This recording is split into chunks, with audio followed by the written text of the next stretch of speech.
In his letter from a Birmingham jail, Dr. Martin Luther King Jr. named a dynamic which many now call white moderation.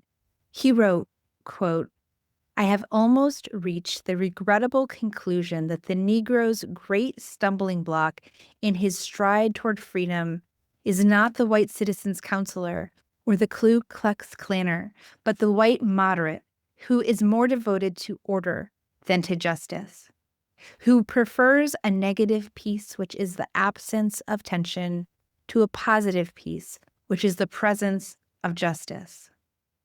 Shallow understanding from people of goodwill is more frustrating than the absolute misunderstanding from people of ill will, end quote. To bring forth the loving justice and collective liberation that MLK fought so hard for, we must be willing to step into the fray and experience the tension that has always been part of the fight for justice. To transform the conflicts we face in our society, in our organizations, our communities, and even in our homes, we must muster the courage to speak the unspeakable and name what needs naming. Too often, however, people avoid saying the thing, preferring to remain in the absence of tension, that negative peace that Dr. King wrote about. In today's episode, my guest Vu Lei and I discuss white moderation in depth, how it keeps us silent, how to be more aware of it when it's showing up at work, and how to move beyond it so we can fight fascism more effectively and bring forth the worlds we long for. Vu Lei writes the blog Nonprofit AF, which details the humor and frustration of nonprofit work. He has over 2 decades of experience in the sector, including 13 years as an executive director across 2 nonprofits. Vu has written a new book called Reimagining Nonprofits and Philanthropy, Unlocking the Full Potential of a Vital and Complex Sector, which his 9-year-old said, quote, is not as boring as I thought it would be. As you listen, I invite you to get curious about how white moderation might be showing up in your organization and to reflect on yourself and how it might be showing up in you, because we're all socialized in this dominant culture of white moderation. And the point is not to judge ourselves with it, it's to become aware and to choose new ways of showing up. And you don't have to work in a nonprofit to love this conversation.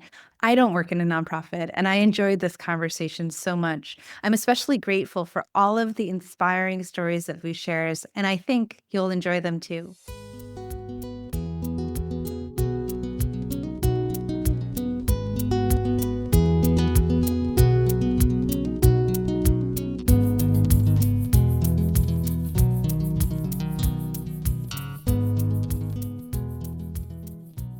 Thank you, Vu, for taking this time to talk. I know that your schedule is really busy with your new book, and I'm grateful for this opportunity to connect.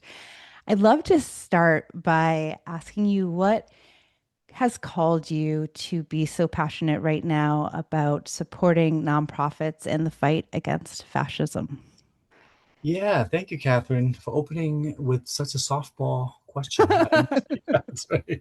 Well, right now everything is on fire, Yep. and the nonprofits have always been like really crucial for many of the civil rights and many of the wins that we've had in the past. And right now, I think it's very important for us to really to focus on saving democracy and pushing back fascism because it affects every single mission that every single nonprofit cares about right now. And can you share a bit about your personal background and what brought you to this moment? Yeah, I was born in Vietnam. I came over when I was 8. I got a master's degree in social work and have been in the sector for a couple decades now. I have run 2 nonprofits over a span of 13 years. So I've been in the sector a while and I love our sector and I think it's great and it does some amazing things. And at the same time, there's some challenges that we really do need to discuss. Can you share more about what those challenges look like, especially right now? Like, can you paint a picture of organizations you're talking to who are grappling with how to respond to this moment and like what tensions exist? Well, before everything that's been happening over the past, I would say maybe like a decade or so, right? All the Hmm. crises, the poly crises that we've been dealing with. Nonprofits have always had a bunch of challenges that we've had to face, including, for example, people's lack of a appreciation for overhead. There's like this hatred of, we want all this money to go directly to program, not on staff salaries or rents or other things that are very vital. Boards have always been very challenging. Fundraising has always been challenging. There's never enough money. A lot of foundations only give out 5% of their endowments every year, and they hoard the rest of it, 95% of it, in their endowments. They're saving for a rainy day. And so all these nonprofits just constantly trying to fundraise all the time. Then we have donors who they need to be catered to. Oftentimes, I mean, there's a lot of very nice ones, but a lot of them just need to feel special.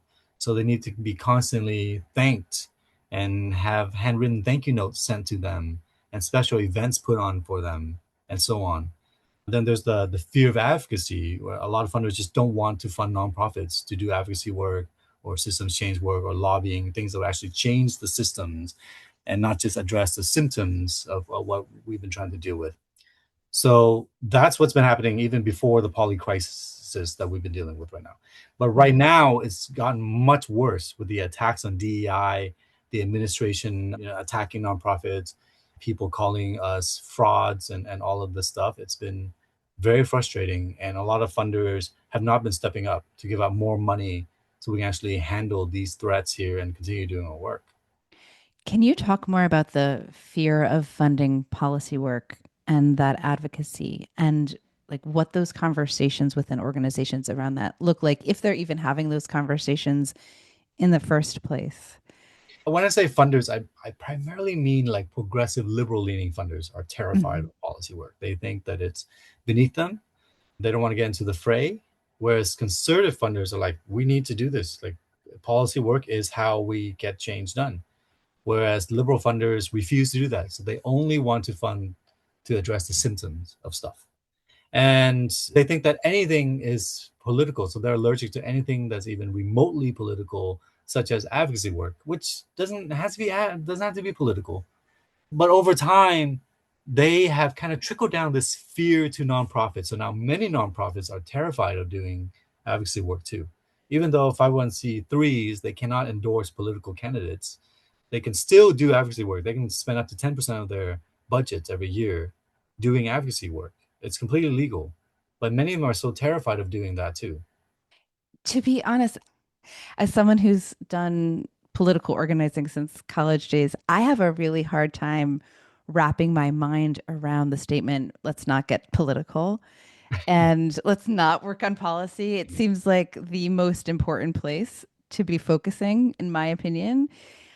Can you share more about the mentality of people who say, let's not get political or let's not do advocacy or political organizing? Like, what is going on within people's minds? Yeah, I mean, I talk a lot about white moderation, so we might as well go right into it because I feel Yeah. like this is one of the biggest barriers.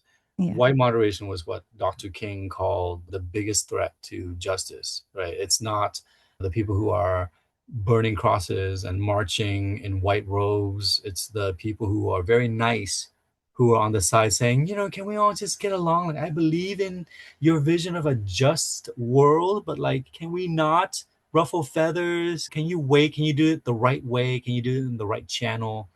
And that, unfortunately, is how a lot of people and foundations think. So they would rather focus on creating what Dr. King called a negative peace, which is the absence of tension than the actual attainment of justice, which would require some tension. It will require Mhm. people to go and do things that may make other people upset. Like MLK when he was marching all these civil rights leaders, like they were beaten, they were upsetting a lot of people, even though they were nonviolent. Like that, but even that, for many people, it's like, no, that's too. We don't want any tension at all. And I think this is why there's been such a fear and oftentimes disdain of political engagement. It's like, no, we don't want to make people mad. We don't want to upset people. So if we become too political, then it's going to upset people. And we want to be seen as good guys, not people who upset other people. Mm.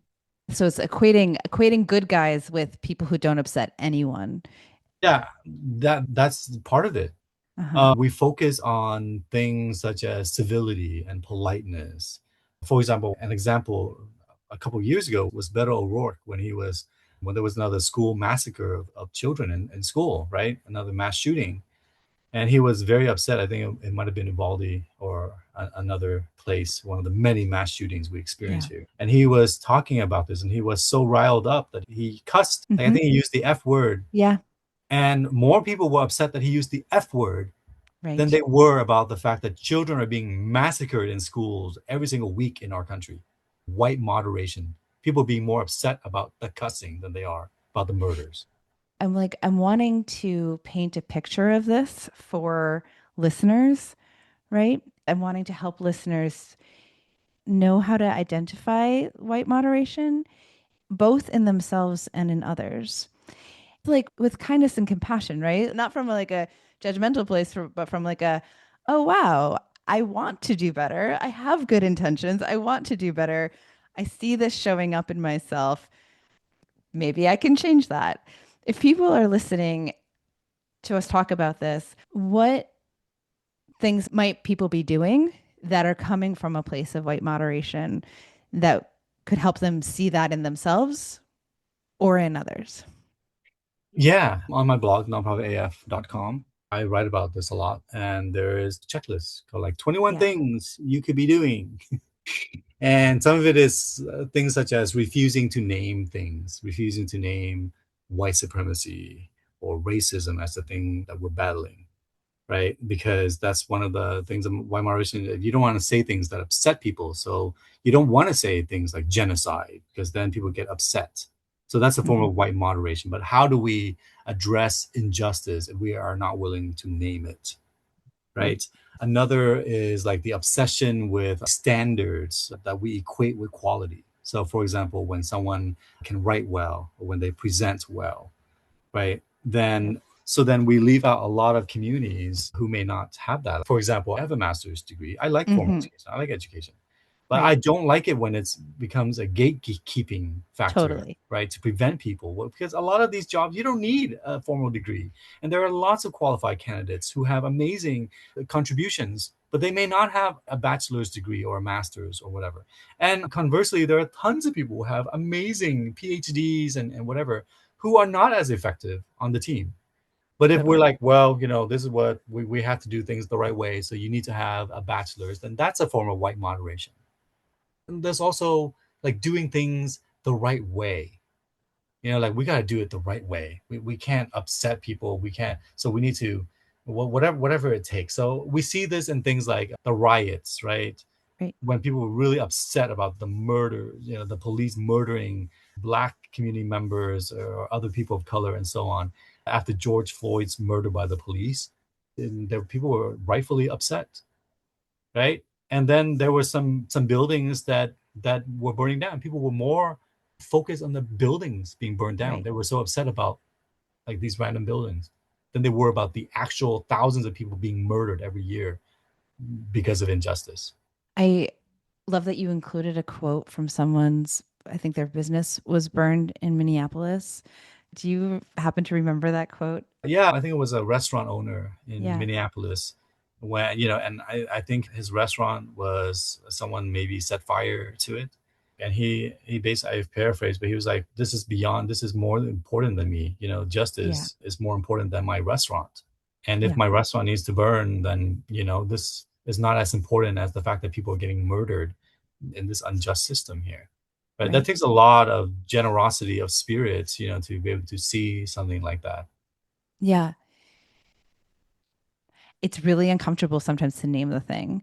It can feel really scary to name the thing because there could be real ramifications of upsetting people. Like, what if we do lose funding? Or what if we do burn bridges?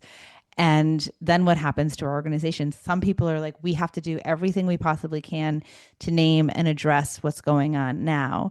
And other people are like, yeah, but what if we do that? Then is the funding cut and do we cease to exist? I'm curious what advice you have to folks who are in that place of fear. Yeah, well, first of all, the fears are valid. I've Hmm. led nonprofits before. I understand, If you upset donors or funders, you could very well lose funding. That is not something to be taken lightly. And at the same time, there a lot of these fears are based on assumptions that may not proven to be true. The assumption, for example, that if we say something, it's going to upset donors. Another assumption may Mhm. be that if we upset donors, they're going to leave. Another one might be if they leave, we won't be able to make up that funding through other sources. And what I find is that many of these assumptions are not always proven to be true. An example is here in Seattle, for example, we had an organization that right after George Floyd's killing by the police, the staff wanted to send a letter to their like thousands of donors saying that, hey, we support Black Lives Matter. And this Yeah. was when Black Lives Matter was controversial still to say that.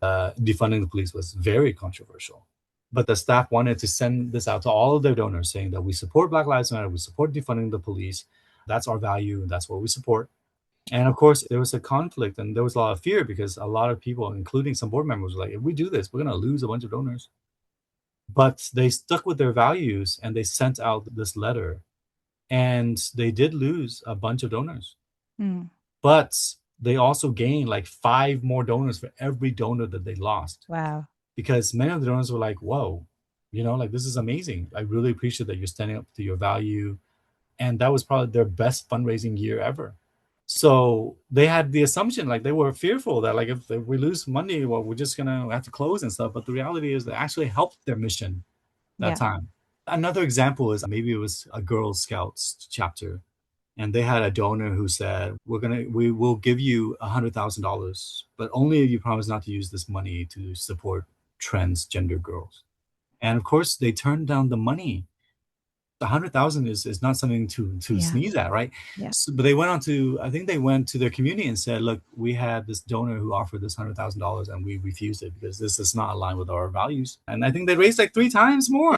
Because like everyone, I mean, at least everyone I know is excited to support an organization like that. I'm curious about the role that you see like human service providers that might see themselves more from a like service provision role in the fight against fascism. In your wildest dreams, what would human service providers or other nonprofits like that be doing right now? Yeah. Well, I mean, when we talk about fighting fascism, Yes, there's a multiple lot. ways to do it, Thank you. Yeah. right? And for example, I look at artists and their work right now. Yeah. Like the arts have always been a vital component in fighting fascism. I think Yeah. about like in Houston, where the governor of Texas banned rainbow crosswalks because they're so terrible for the community. Ooh, these scary rainbow crosswalks, right? So Hmm. he made them illegal, and all these artists started painting rainbows Right. everywhere, and the church started painting all their steps rainbow, and all these artists started like using laser projectors to project rainbows across the sky. An amazing way to fight fascism It using the is. arts. Building community is a great way to fight fascism. So there's like Yeah. all these people just out there building community, connecting people to one another, giving out food and providing resources and support, and driving one another's kids from one place to another so they can avoid ICE agents and stuff. There's lots of different ways we can do. So service providers, I don't want us to feel like, okay, the only way you fight fascism is if you tackle it, like head on out there punching Nazis or whatever. It's like, Right. but like, but if you and if anyone gets upset, I'm like, you might want to like, wonder why you're so upset about Uh-huh. white moderates. So, but there are many things you can do. Build community, go support the arts, support artists, support people who are doing stuff. The fact that you're actually providing services means that you're building community. Yeah. I know right now so many people are fearful. I was talking to someone, a service provider in Minneapolis, who was just delivering food to all these elders because they were terrified of going out and being arrested by ICE or Mhm. whatever. And she said this one elder was just so moved because she was like, I was eating cereal with water because I didn't have any milk left. But I felt like no one cared. Mhm. The fact that you delivered some food and some milk to me made me feel like I'm part of this community, that people do care. Like Yeah. that's really important for fighting fascism. I mean, so much of why we are where we are is because we struggle to create community. I mean, white supremacy culture and individualization and all of that. And so it is the little acts of connecting with each other. I really hear you saying that conflict aversion is at the root of, or is one of the primary symptoms. There's so many symptoms, and I will include the couple of blog articles that you've written that have long lists, and conflict aversion is just one of them. Are there any others that you want people to be particularly looking out for right now or noticing in themselves or others? Yeah, I mean, some of the ones we don't talk so much about is like one is fatalism, this belief Yeah, or nihilism, this belief like everything is shitty anyway. So what's the point of doing yeah, anything? You know? yep. Or sometimes it's kind of like that's people's karma. That's just how the world is. What can we Hmm. do? Or Hmm. like toxic optimism, where it's just like, Right. oh, don't worry. Eventually, the arc of the moral universe will bend towards justice. We don't really need to do anything, Yeah. right? Yep. And so we have this sort of toxic positivity among some people. Or there's also people who are just so demoralized, and that is also not good either. And so, what would you say to somebody who is listening to this, who find themselves sometimes drifting into fatalism? Like, what the fuck? What am I like? What? It's a scary, sad time. What advice do you have for people who might find themselves falling into that? First, acknowledging your feeling. Whatever you're feeling, you feel it. You're not alone in feeling this awfulness, this despair. It's really shitty. Things are very shitty right now. And they've never been so shitty for many of us. We've never encountered this level of awfulness and cruelty and chaos in many of our lives. And at the same time, it's important to acknowledge some other things simultaneously, including acknowledging that for many communities, this is not the first time they've experienced this. Hitler was prosecuting trans people as soon as he came into power. This is like the playbook for that, right? Yep. So we have to understand that communities have endured this. It's important to listen to what community members who from these communities can recommend and follow their lead in how to get us out of here. I would also remind people to channel the courage of civil rights leaders in the past. They faced things that many of us can only imagine in terms of how awful they were. And they didn't even have a lot of the tools and legal protections and things that we currently have now. Like we have Yep. Wi Fi. We can communicate with one another on Wi Fi, right? Right. Whereas parents time I had to use quilts to communicate. Right. Right. So we could resist and order DoorDash some Chipotle and continue resisting. I don't Hmm. want to make light of things, but I think we do need to understand that we have some privileges that we need to use to fight. And again, we need to channel the courage of our civil rights leaders in the past. We owe it to them to do that. And the last thing is it's important to acknowledge why these things are happening. I think in many ways it's because we're finally confronting the realities of capitalism and white supremacy. And the people who are in power, they realize that like all this awfulness is just not gonna last. Like white supremacy and capitalism cannot sustain itself. Right. So they're like fighting tooth and nail to preserve the status quo. And when there's Right. like an animal that's cornered, it's gonna lash back with everything Right. it's got. So Right. I think in some ways this is like the last gasp of a dying world of brutality and cruelty, and Yeah. something better will emerge from this. Eventually, it will be painful. Antonio Gramsci and what he Yeah. said, the old world is dying and a new world struggles to be born. Now Yeah. is the time of monsters. Yeah. So as the old world is dying and this new and better, more just and equitable world is being born, then yeah, this tension is going to cause a lot of pain. And from it, a lot of these monsters are going to rise out of it. And that's what we're seeing. But as time goes on, we're going to see fewer and fewer of these monsters because they will die off. So we just need to keep that in mind as we go about this work that, Yeah. yeah, we can outlast fascism. We can build a better, stronger, more just and equitable world. I appreciate your hope and I share it. And I think that sometimes we can get stuck thinking of each other as the monsters and lose sight of the bigger picture. I have had that experience when I see white moderation showing up in leaders in my community who have some good intentions, but are afraid to name the things or invest in budget for things that I think are priorities for the community. And I have found it possible to organize to change the decisions without demonizing them. But I know still there's this tendency to point the finger at them. I say, I have an easier time getting sad at national politics and an easier time getting mad at local politics. So I'm curious what advice you have for people who are listening to this and thinking about leaders in their organization or colleagues or folks in their community who are like, yeah, that's the white moderate, and kind of think of that other person as the problem. What comes up for you when I say that? And what advice do you have for effectively addressing white moderation that's showing up in other people or in our communities in our work? Yeah, I appreciate that perspective, Catherine, just to kind of remind us about this sort of tension, because I think it's easy to point to people in power and say, well, see, they're in power and they're a white moderate and they're just preventing stuff from getting done. I wrote a blog post where it was like, hey, progressives, can we stop using the tools, like terminologies of justice to like basically attack one another? Yeah. No, many of my colleagues have left the field because they get attacked by their own team members. Yeah. A lot of executive directors are burning out, and a lot of them are like women of color who are burning out.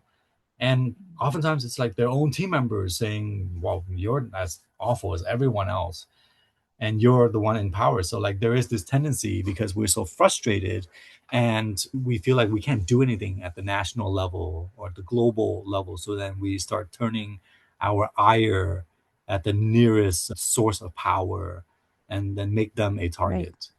Yeah. And that oftentimes happens. And I think and this is one of those things that like sustains fascism, right? Is that we start attacking one another and start, instead of seeing one another as like on the same team trying to figure things out. Yeah. So yeah, I think it's really important to be aware of that when that happens. It's easy to be disillusioned.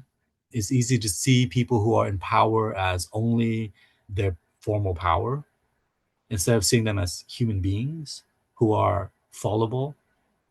I always recommend for leaders in power to like really try to idealize yourself, right? Because I think there is a tendency to say, oh, well, you're a council member. You must be perfect. You must have every single thing right all the time. And you can't be a human being, right?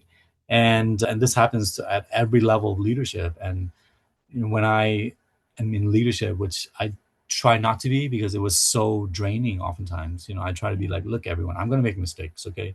Feel free to let me know, because I'm going to have things I don't see. And because of my background or whatever, I will make mistakes. And it's okay for us to have some conflicts. It's okay for us to make mistakes. If we can just have an agreement not to attack one another's motives, you can point out like, hey, you made a mistake here, and I'll be glad to talk about that.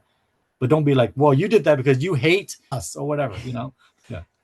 That humility and that inviting critique, inviting feedback, inviting pushback. I mean, that's the kind of antithesis of perfectionism. It's right. Moderation is rooted in a supremacy structure of there is a right way to be and there's a wrong way to be. And I need to attain the ideal, this perfect thing. And part of dismantling that way of thinking is I am fallible. I am learning. And I really appreciate leaders who do that. Yeah, I perfectionism is definitely part of like doing things right. Yeah. People need to understand the difference between doing things right and doing the right thing, because Mm. there's a major significant difference between those two. Doing things right means like you're in legal compliance, you do things based on the rules that were set out and so on. Then doing the right thing means you do what is right, and sometimes that means you might have to like break some rules or Yep. upset people. A while ago when I was running an after school program, one day it was snowing heavily, and there were kids who were walking home. They would have to walk like 2 miles to get home in the dark, in the snow, which would have been very dangerous. We did not have the insurance for our vehicle yet. So doing things right means we cannot drive these kids. We could get sued. We could get into trouble. They could close the program. So do we drive the kids home without insurance? Or do we let them go and walk on because that's the policy? And so the staff were like, yeah, well, we don't have insurance, but whatever. Like the kids' lives and safety are way more important right now than the legal compliance. So we drove them home. Yeah, Thank we you. took a risk. Yeah. The difference between doing things right and doing the right thing. And a lot of white moderates are so focused on doing things right. I love that distinction. It's so obvious, and I've never heard anyone say it like that. So I appreciate that. Yeah. Oh, I don't claim it. I'm, the credit for it. Like someone Yes. much wiser put that out there. Yeah. Well, thank you for continuing on.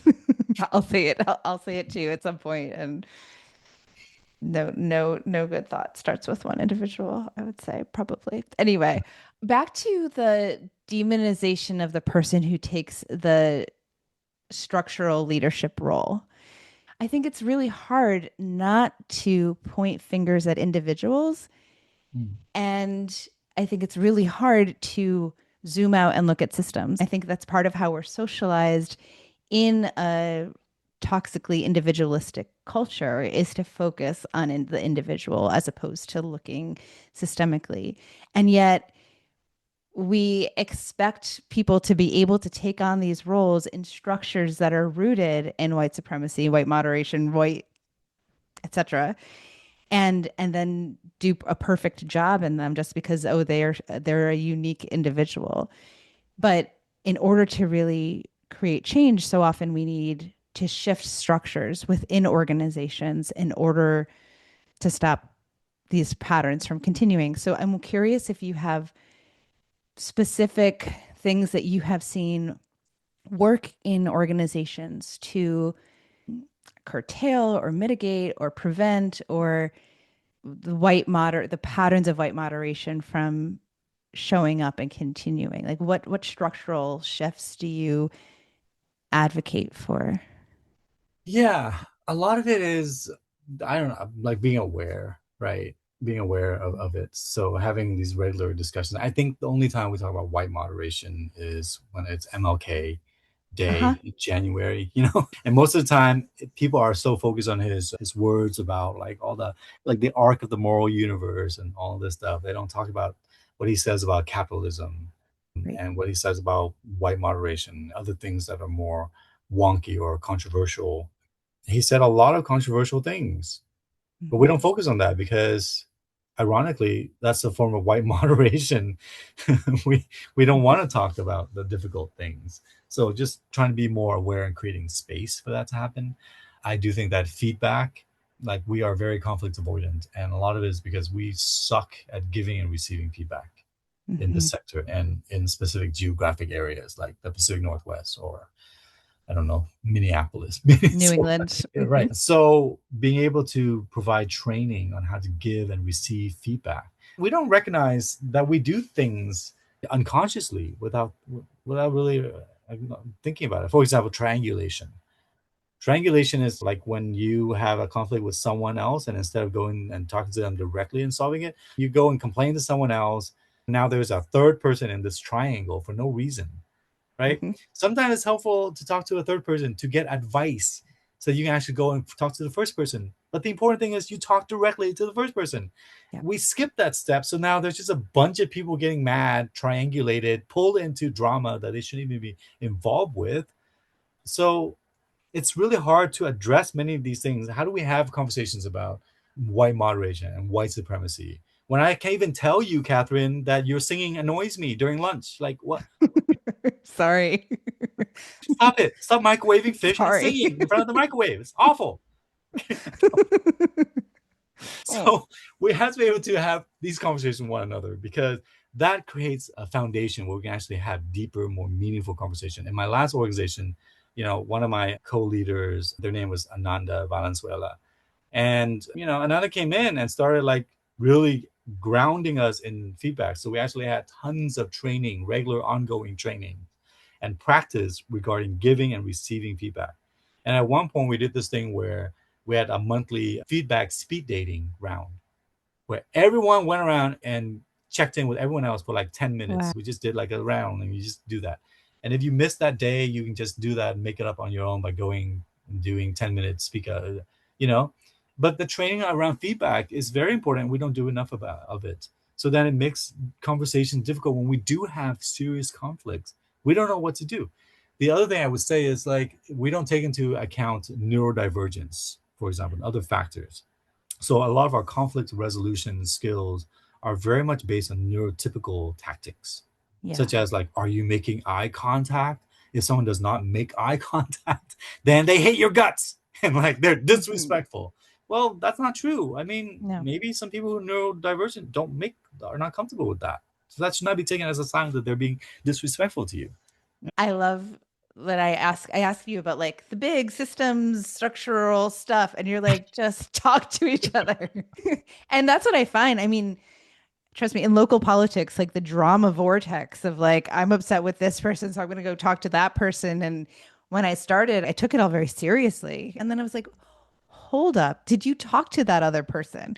So now I just know to, if somebody brings something to me, I ask them, hold up, did you talk to the other person? 9 times out of 10, they haven't. And then if they do, I don't know how many times out of 10, but a large number out of 10, it's resolved by them talking about it. It doesn't have to Yeah. be that complicated. And we can actually resolve these minor problems, then we can actually start talking about like the systems that we have. And so, yeah, there's a lot of things about the system that we need. I've been yelling at funders about the lack of funding going to nonprofits. Like they give 1 year grants and their grant processes are terrible and they require snowflake grant applications and snowflake reports and stuff, but they don't need to. All the information is the same, but there's just so much wasting of like, how do we address systemic change and stuff when funders and people who have money and power just refuse to see anyone else's perspective and make their work easier here. And you talk about all sorts of systems that can be changed in your book. So once people get to talk to each other, then they can also read your book and learn about all other systemic changes that they can make in their organizations. Yes, it's called Reimagining Nonprofits and Philanthropy. And I Yeah. highly recommend it. If you're new to Vu's work and you're just meeting him right now, you probably are already getting a sense of your Vu sense of humor, and you integrate that into the book. So you make what could feel pretty dry stuff enjoyable. And the laughter that I get from reading your stuff is it's medicine. It's so important for, yeah, for all this hard conflict Thank you, Catherine. stuff. Appreciate that. Yeah. I'm wondering if you want to talk about the tax on DEI work. I think about like the protests in 2020 and how inspired I felt by them. And also at the same time, listening to podcasts. I think it was a Code Switch episode where someone was like, yeah, y'all white people who are so excited right now, it's going to get bad again. I remember like, like that person might be totally right. And I really don't want to believe that. And then watching the promises of investment and the investment that happened in DEI after George Floyd's murder and the other murders in the summer of 2020. And now seeing so many people losing their work, all of the whitewashing, taking the words off the websites and kind of the dismantling of that work.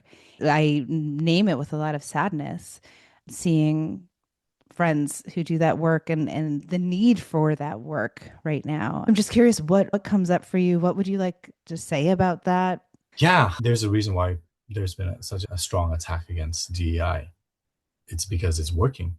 Uh-huh. It's not always perfect by any means, right? I myself have been very frustrated with the way that DI has been done over the past several years. But the reality is that there's been a lot of progress. I mean, like everything the civil rights leaders did, that's DEI. What MLK did, that was DEI. And it works. That's why they are so scared of it. Fascists are so scared of equity and equality and diversity, right? If it weren't working, they wouldn't be attacking it. Now, we need to understand their strategies. When Hitler came into power, the first people he attacked were trans people, right? He burned down the Institute for Sexology, which was providing advocacy for LGBTQ people. They went and burned all the books and forced people into concentration camps. And other horrific things, because they knew if people were not going to protect trans people, then they can step it up and attack other people, disabled people, and so on. That was their strategy. This is the same strategy that's being played out right now. We as a group have to understand that so that we can counter it. We have to be supporting trans people, just like we would be supporting disabled people or gay people, or, like everyone, because strategy is to break us, is to splinter us. Right. So that's really important, that DEI is not just about being nice anymore. It's a very strategic thing that our sector does to achieve this just and equitable world that we want. Now, I understand that some organizations, if you receive a lot of federal funding, then yeah, you are put into a predicament where you have to think about how do you ensure you continue doing vital work while not pissing off this administration and its fascist tendencies. Do what you can. But for many people who were complying in advance, like no one was attacking you. Why did you remove DEI? Like, what was the point of that? Like the administration was punishing all these universities for DEI work, and now they just dropped their lawsuit. They're like, okay, never mind. We're not going to attack the universities regarding DEI anymore. So we need to take a stand here when we can. And again, not all the time can every organization stand up against it, but the rest of us, when we can, we should. You've called out DEI in the past. Is there something that you would want to say about what you find to be effective DEI work? Yeah. One of my friends calls, like there's a lot of fake equity. So fake equity. There's also another friend calls it a DEI offset, equity offset, where it's kind of like carbon offset, where you plant a tree so that you can continue polluting, right? And that happens a lot in our sector, where you're like, okay, you read a book and you had a book club, and now I guess that means you're great. No, like you actually need to analyze, like, are your staff of color getting paid equitably, or are they underpaid, like in most organizations? Right. It takes a lot more than just like this very superficial fake equity work. In order to do like the real DI is going to be a lot more challenging and difficult, and it requires people to be outside their comfort zone. Like sometimes, for example, an example is one of my white friends who said, I'm never going to apply to be the CEO or an executive director of a nonprofit again in a neighborhood that is primarily people of color. I'm just not going to do that. Like that takes a lot of self-awareness to do, right? So not just your friend reading some book to like change his mindset, but actually like this comes down to who we're hiring. And therefore I'm going to take this stance to help it be that people of color are hired for these leadership roles instead of me. It is a sacrifice and it's an important one. And so looking at real structures. Right. Is there anything else that you would want listeners who are grappling with conflict in their organizations to know, based on your experience of all the different tensions and conflicts and challenges related to people dynamics that come up in organizations? Is there anything else that you would want to share with listeners related to that? There are various tools that we use in resolving conflicts, and I think it's really important to have this lens of equity. And that lens of equity will include things like, do these tools work for people with different cultural backgrounds or different neural typicality or atypicality? I think probably one of the most profound things I did was, or experienced, was maybe this one training on conflict resolutions or something.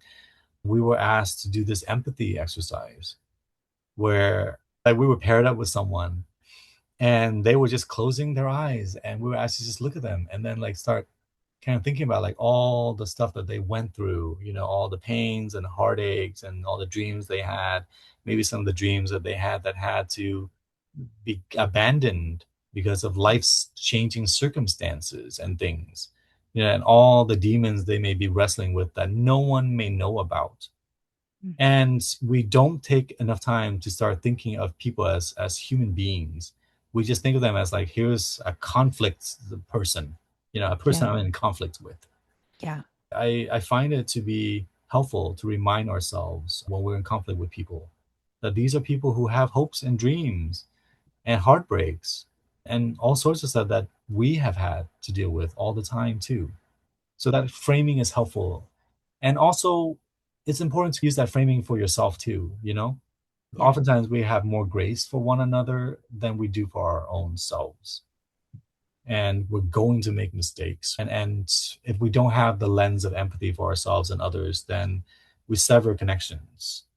And that severs community, that weakens community. And community is what we need to fight fascism. Like, that's the best thing in fighting fascism is community. So it's really important for us to build community because that's what fights fascism. So if people want to learn more from you, how can they do that? Yeah, my book, Reimagining Nonprofits and Philanthropy, is available. Please support your local bookstores. I write a blog called nonprofitaf.com, and I'm on Instagram at nonprofitaf. Awesome. And I encourage people to read the book. I really enjoyed it. And I'm, again, grateful to you for writing it and for sharing this time together today. Thank you so much, Catherine.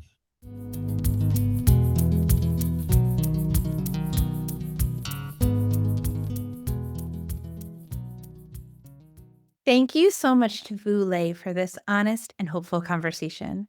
Vu has a gift for naming and poking compassionate fun at the things that so many of us feel but struggle to articulate. And I'm grateful he brought that gift to Conflict Decoded today.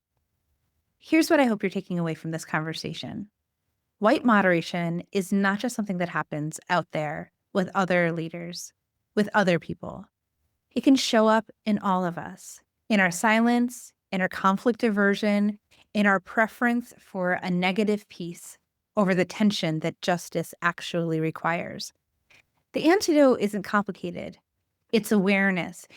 It's the willingness to go directly to the person that you're in tension with, to give and receive feedback, to say the scary thing, to do the right thing, even when doing things right feels safer.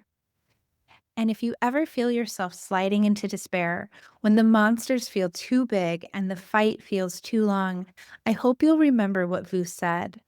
The backlash means it's working. We can outlast fascism. Community is our greatest weapon. So here's my invitation to you this week. Notice one moment when you stayed silent, when part of you wanted to speak. Or one moment when you complained to someone else instead of going directly to the person you were struggling with. Just notice it with curiosity, not judgment. That noticing, that awareness is where the change begins. And I genuinely love to know what landed for you in this episode, what challenged you, what gave you hope. You can share a reflection through the link in the show notes, and I read every single one. And if this podcast has helped you to make sense of conflict in your work, the best thing that you can do is share it. Please forward this episode to one person who might be living inside a similar tension. If you've ever quietly passed this podcast along to someone, thank you. That is how it grows. And if you'd like ongoing support for your work for change, I warmly invite you to join my Love Letters to Changemakers. Morsels of care and support sent bi-weekly-ish by email. You'll find the link in the show note. And until next time, I'm wishing you the courage to say the scary thing, the wisdom to know when to act and when to rest, and the community to help you do both. Take good care.